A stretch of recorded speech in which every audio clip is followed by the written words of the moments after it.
Hi guys, and welcome back to my YouTube channel, Peace Jones. Don't forget to like this video, to comment on this video, and to subscribe to my channel if you haven't already. Okay, you guys, I covered three main topics on this channel. Number one being travel with an emphasis on solo female travel. Number two being healing, all things inspiration, motivation, and just becoming the best you. And number three, dating, okay? Because dating's crazy.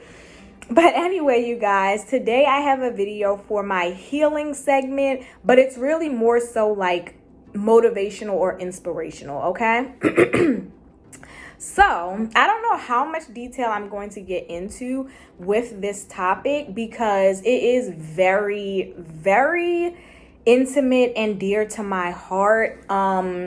So I'll definitely, open up and give my advice, but I may kind of, dance around a few things just to let you guys know. So this is partially going to be an advice segment and partially a story time. Okay, you guys? So, topic of discussion is quarter life crisis. All right, you guys. So how many times have you heard older people or your parents talking about a midlife crisis, right? I know growing up, I used to always hear people throw that phrase around. They'd be like, oh, midlife crisis. I would see it on like TV shows, sitcoms, like, oh, Cheryl's going through a midlife crisis. But of course, as a kid, you don't really know what that is, right? And so once I hit 25, I went through this crazy period in my life, okay? So I feel like as you're growing up, of course you have ups and downs in life. Of course you have learning experiences. But honestly, your quarter life crisis is a real thing, right? Some people get it exactly at 25. I know I did, and I know two of my other friends did. But some people get it later, maybe like 27. Some people get it even earlier than 25, maybe like 23, right?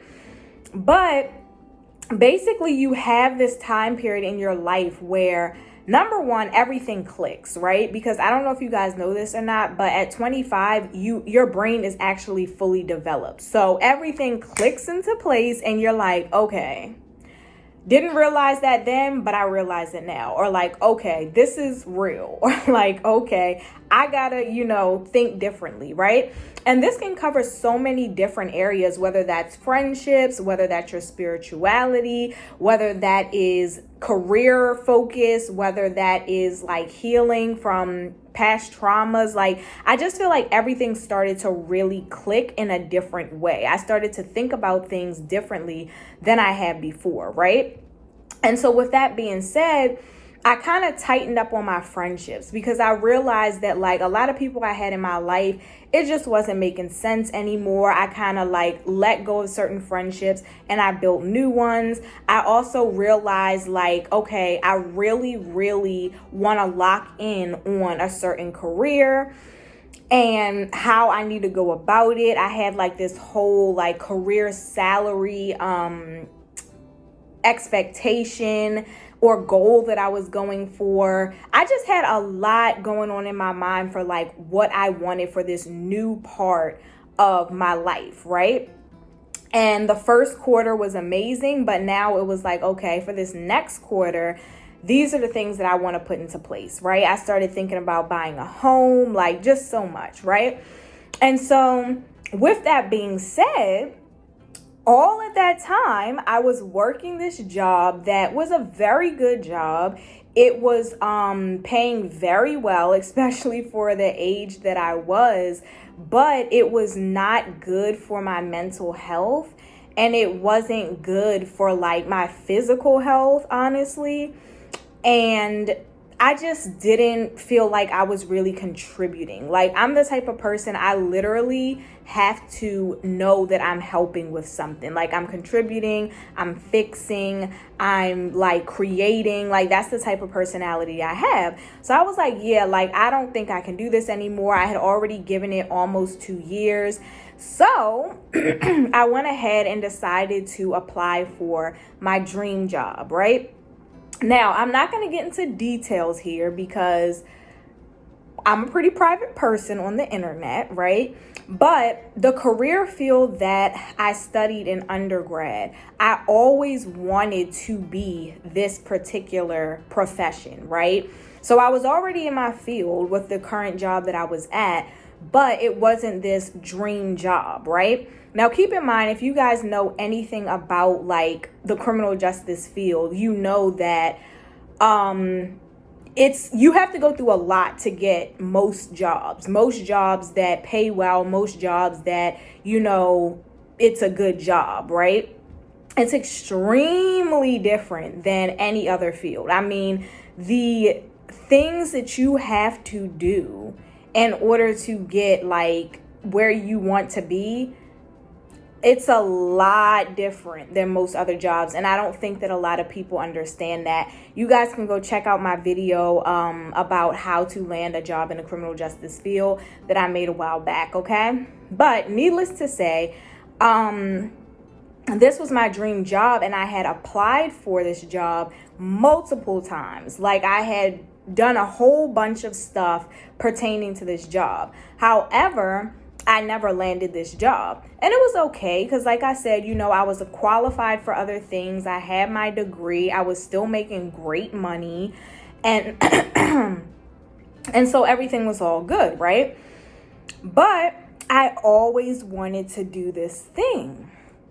So now was the perfect time. I was unhappy at that job. I was ready to move on. I was ready to lock in my career. Like I said, start saving for that 401k, lock in the salary that I wanted, whatever. So I'm like, you know what? I'm going to go apply for that job again, right? And needless to say, I got that job, and I want to say 4 months. And on average, it takes anyone a year to get that job. On average, okay? And all the times I had applied to that position in different areas, it took over a year to even hear anything back. 4 months, you guys. 4 good freaking months, okay?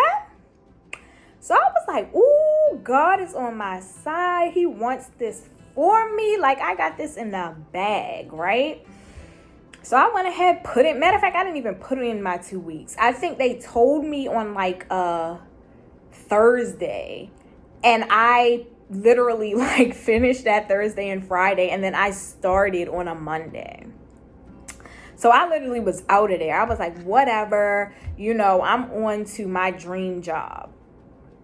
So I go and like purchased everything that I needed for it. I'm hyped. I literally posted it on social media that I had like landed my dream job. Everyone was so happy for me, except for one person, which we gonna talk about that person later on. And like all of my friends, my neighbors, like people were just so ecstatic. I was so happy for myself. Like, that feeling is just so amazing, right? So while I'm telling you guys my story, I want you guys to think about something relatable to you, right? Whether that being a job that you landed during your quarter years, whether that be 21, 28, 27, whatever, right? And how that made you feel, or some accomplishment, whether you dropped down to your goal weight, whether you were like really into whatever craft you practice, whether you started off your new business, right? Because I want this to be relatable because I'm giving you guys my experience, but I want you guys to connect it to your quarter life crisis and make it make sense, okay? So back to the story, right? I go ahead, I start, I'm in good spirits, I'm pumped, I'm ready to go. Everything's going good the first day, the second day, the third day. After a while, I start to grow this anxiety. And I had never had anxiety before, right? I could have been worried, I could have been uptight about certain things, but I had never had like full-blown anxiety. But I started growing this crazy anxiety where like it would wake me up in the middle of the night. I would just constantly have my mind going about certain aspects of this job, whether I was really like fit to do it, whether I really wanted all that came with it. It was just a lot. Like, it was a lot going through my head. And mind you, I had to get up at like 4 a.m. every morning for the job. So if I'm up all night thinking, I really wasn't getting any sleep, right? Then from there, I started to really like question things. I started to talk to my friends that were also in the field. And, it just became like a very worrisome thing. Now, there were certain things in particular that I just really wasn't feeling.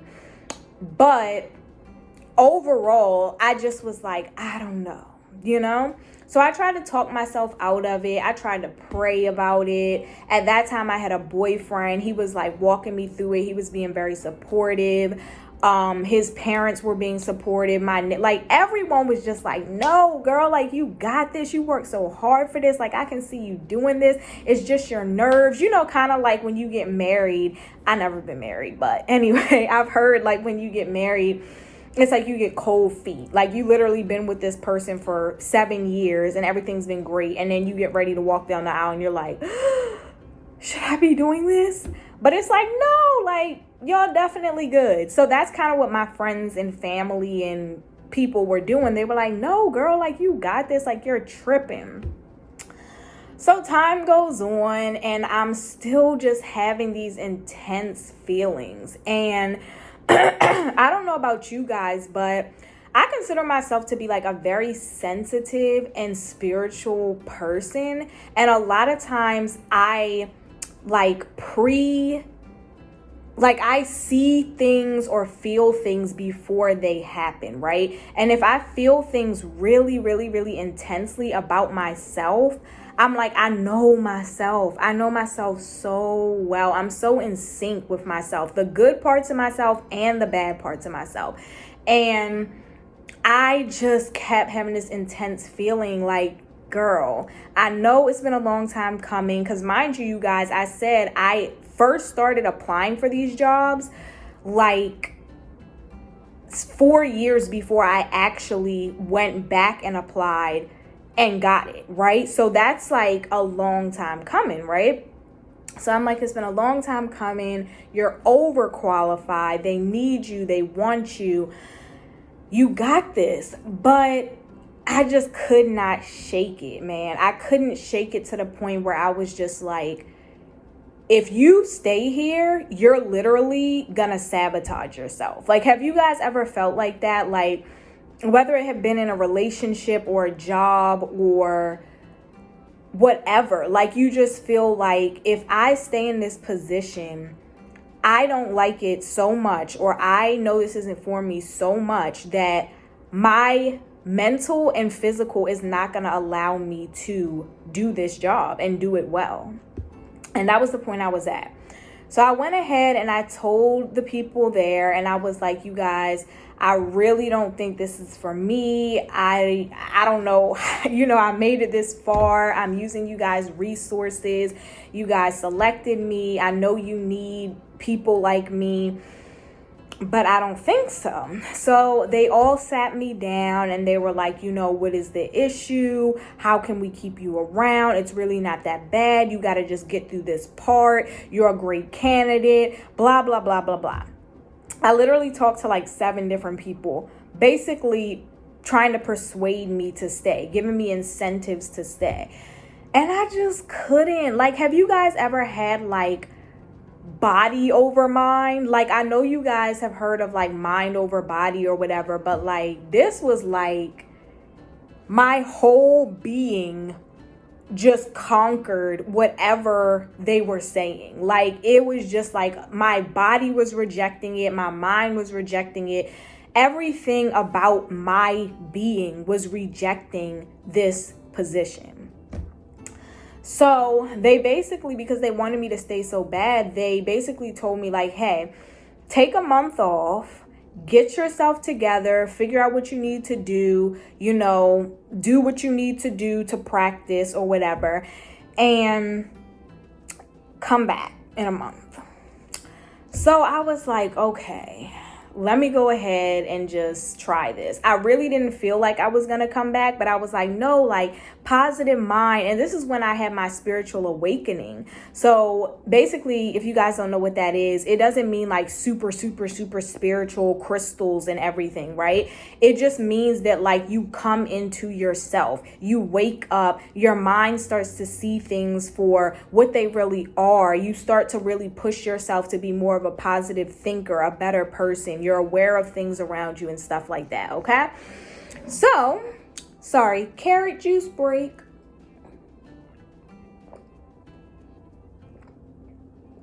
That was random. But anyway, back to the topic of discussion.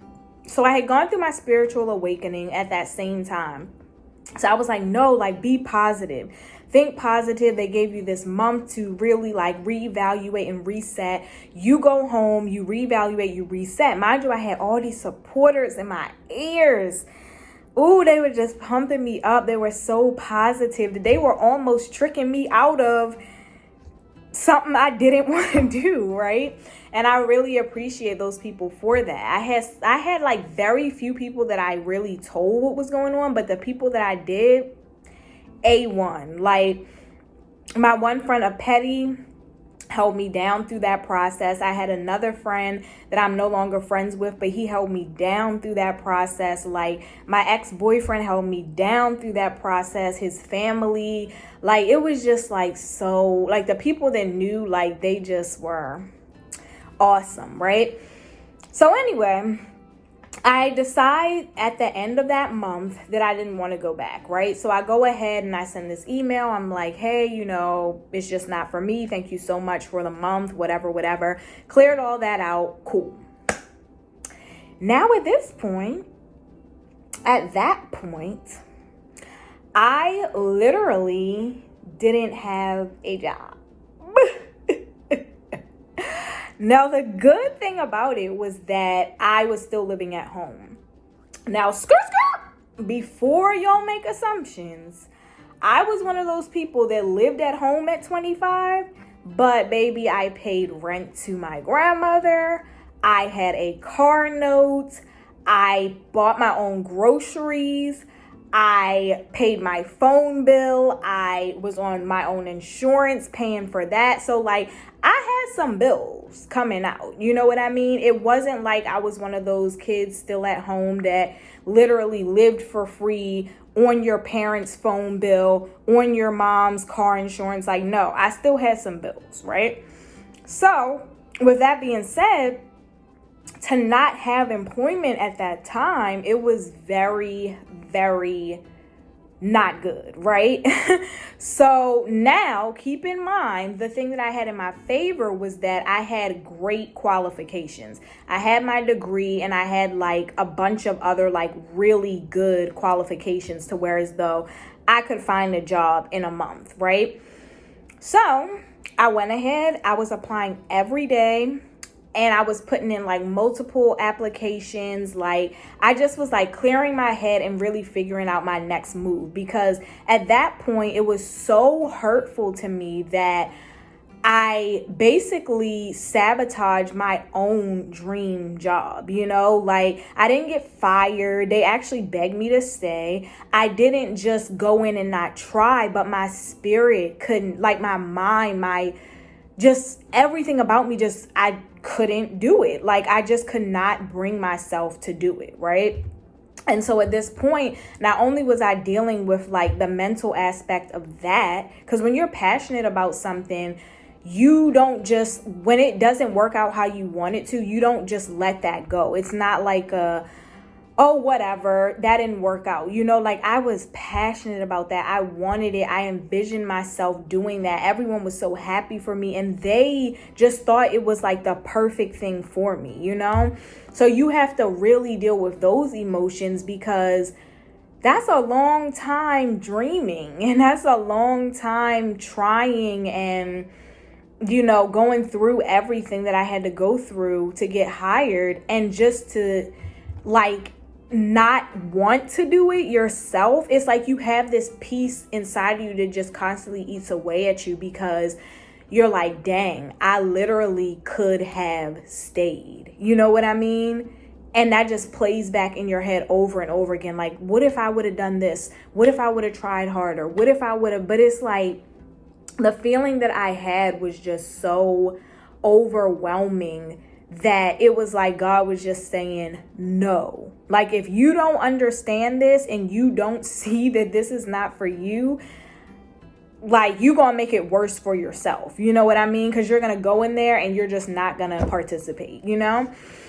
So I was like, okay, cool, whatever. So at this point now, obviously, as I'm reapplying for jobs, I'm like, well, this gotta be something. My next step has to be something that I truly love, I truly can see myself at, and I know I'm gonna perform, and like it my next move gotta be my best move. You know what I mean?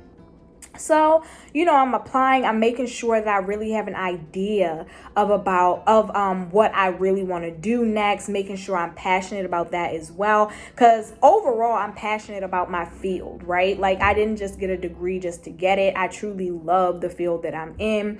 So it was just a matter of me rerouting that first career into something else that, I also love, which wasn't really a problem because, like I said, I love every aspect of my field.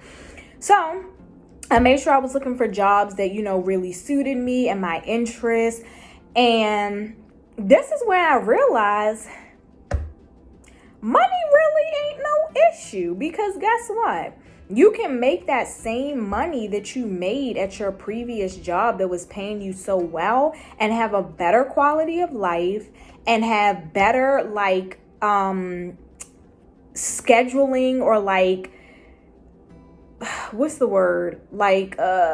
Stability. I mean, it was stable, but I don't know, a better quality of life and just a better schedule, I guess, right? Like, you could get more and still get paid the same amount, right? Or even more, right? So I'm like, all right, girl, now that you've stopped panicking, you just the ball is in your court. You just basically have to figure out what you want, right? So I'm applying. Wasn't really hearing anything back right away, but that's kind of normal for, the field that I'm in and the amount of time that I had been applying, right? So after a few weeks, I start to hear things back. I start to get interviews or questions, whatever, right? Few things came through. I think some of them didn't end up sticking, and then maybe a few I didn't really want, right? So I'm just going about it. Finally, I land this job, bruh.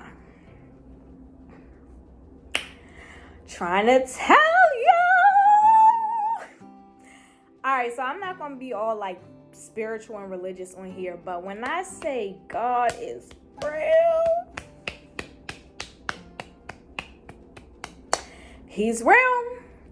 So literally, after all that devastation, after all of that just rerouting, planning my whole career over again, dealing with the guilt, I guess you could say, or the disappointment of me not following through with this dream job. And then I kind of felt like I disappointed other people, because then everybody was like, oh, how's it going? And I was just like, it's not going.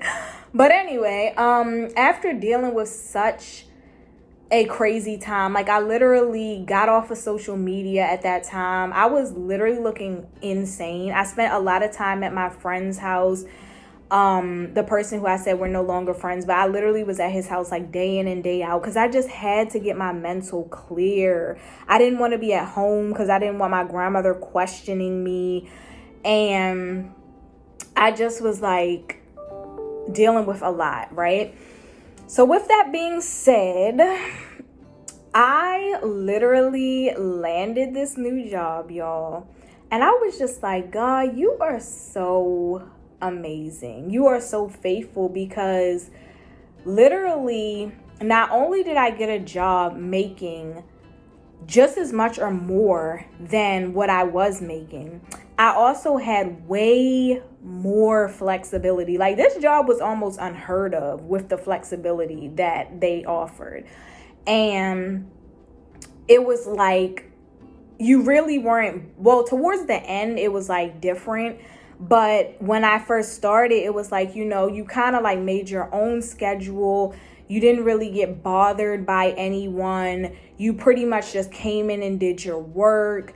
They had the opportunity for overtime. Like, it was with a really good place. And yeah, it was just like very ideal. And I was like, wow, like I could not have imagined that this would be my next step. Like, I knew that I wanted something that was really good, but when I got this opportunity, I was like, yo, like that's so crazy. You know what I mean?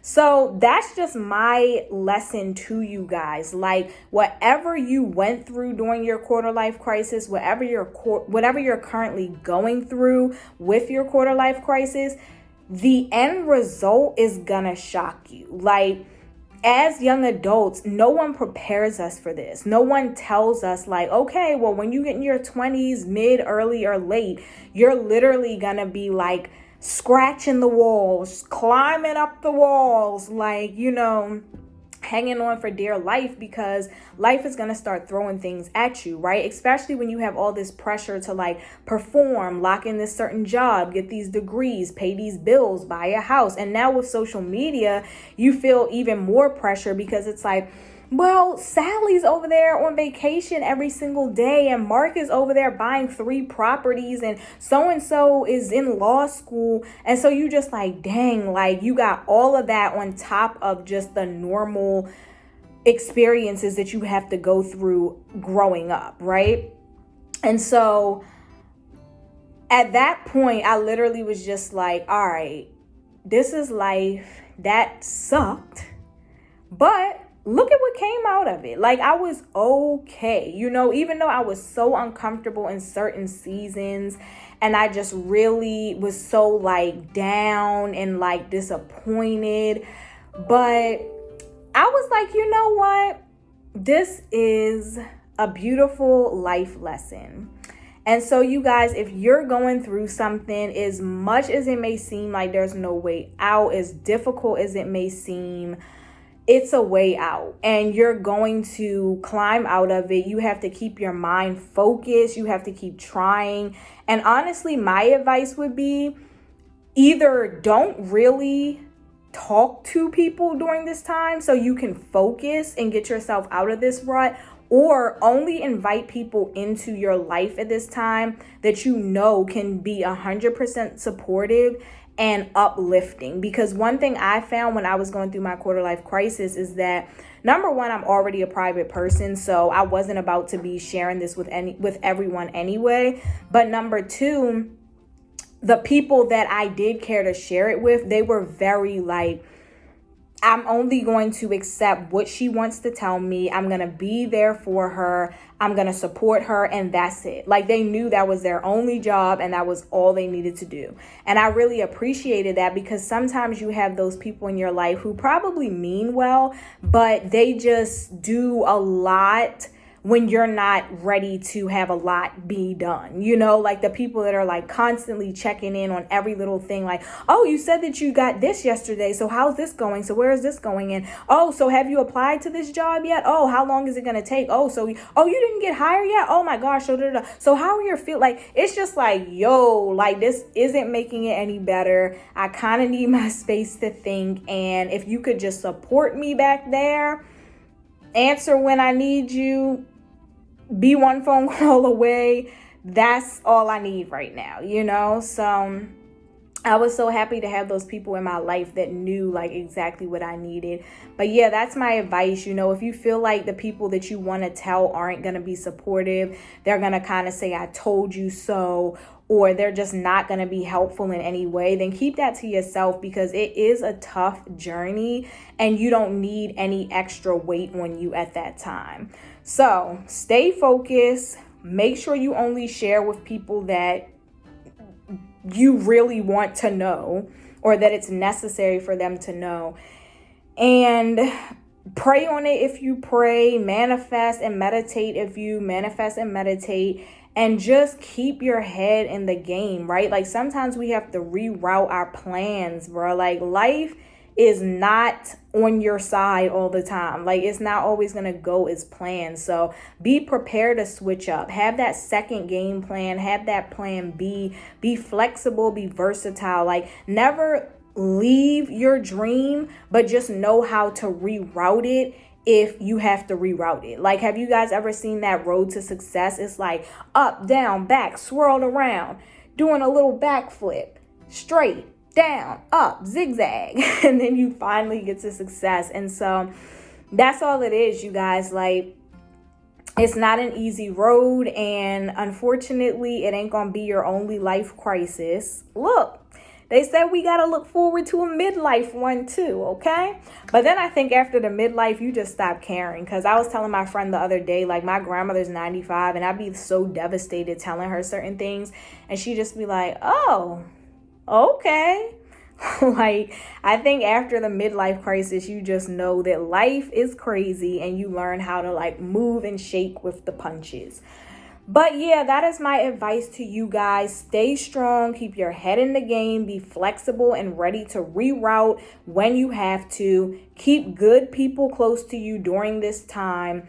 And just know that it's going to be okay. Like, a lot of times you're going to receive something a lot better than what you were trying to accomplish or what you were wishing for. Like, we don't always know what we are destined to do or destined to be. And a lot of times we think that because our plan didn't work out, we're going to get some like horrible second option. But in actuality, sometimes your plan doesn't work out because you were built for something better and you are meant to have something better and you deserve something better. So keep your head in the game. Don't let it distract you. And last but not least, I did forget to mention this part. And basically, the guy that I said, or the person that I said wasn't happy for me during this time, was one of my old co-workers.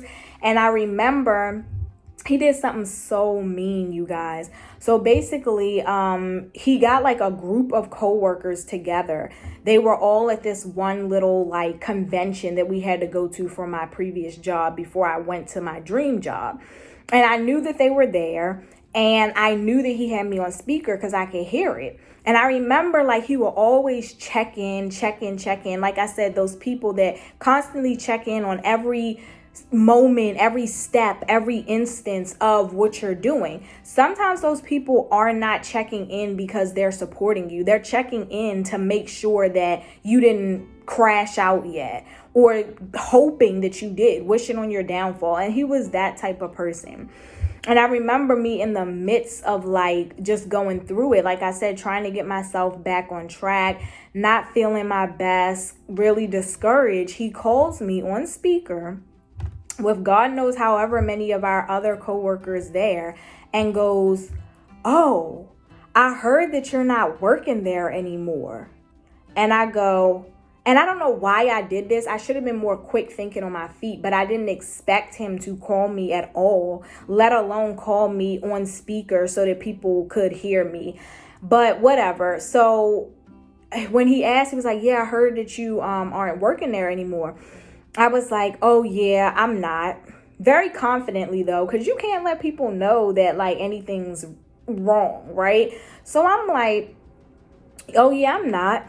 He's like, "Oh, so what, you got fired?" I'm like, "No, I left." He's like, "So why when I asked you the other day, you told me you were still there?" I was just like, I don't know. But now that I'm more quick thinking on my feet, number one, if he would have called me, I would have been like, "Hey, what's up?" And once he got to tapping into my business that's not his business, I would have just said, I don't care to share that," and got off the phone. Or I would have answered his question and lied. Or I would have answered his question and then just said, "Why is that any of your business?" Honestly. Because you literally called me out put me on speaker to basically make fun of me. Then you basically try to make it seem like, or your first assumption was that I didn't make it, or I got kicked out, or I got fired, not even knowing that I was actually being asked to stay once I chose to leave. And I just always thought that was like such a mean thing to do. And guess what? I never heard from him after that. I never got a phone call after that, never got a text, never got a how you doing. So that just literally confirmed that he did that just so that he could kind of like throw it in my face. Like, oh, haha, you didn't make it and you lied about it. Like, didn't lie about anything. It just was never any of your business. So you guys, be aware of people preying on your downfall as well. But that concludes my story. I hope you guys took something from it. And I hope that if you're going through your quarter life crisis right now, you know that it's going to be okay. And if you have recently gone through it and you just got out of it and you're touching those great milestones and everything feels good, congratulations to you. I'm so happy for you sticking it out. And if you haven't had yours yet, hopefully I gave you guys some tips on how to navigate if and when it happens. So comment below, you guys. Let me know if you've ever experienced a quarter life crisis and how you were able to get through it. All right, I'll see you guys next time. Bye.